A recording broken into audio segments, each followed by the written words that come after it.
အင်တကောစာတင်ကျောင်းမဲယုံမှာဒီကနေ့မနက်ပိုင်းကစာတင်ကျောင်းခြေပြုမိဘေးလုံခြုံရေးဟောပြောပွဲခမ်းနားကျင်းပပါတယ်။ပထမဆုံးအင်တကောကြီးရအုပ်စုအုပ်ချုပ်ရေးမှူးဦးသိန်းမင်းဦးကအဖွဲမှာစကားပြောကြားပါတယ်။ဆက်လက်ပြီး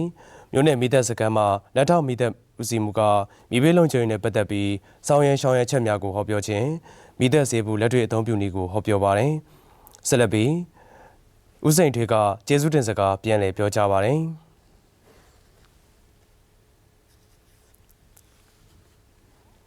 ဆက်လက်ပြီးမြို့နယ်မိသက်စခန်းမှာလက်ထောက်မိသက်ဦးစီးမှုကဦးဆောင်ပြီးတန်နေတပ်ဖွဲ့ဝင်3ဦးနဲ့ရန်မိသက်တပ်ဖွဲ့ဝင်12ဦးတို့က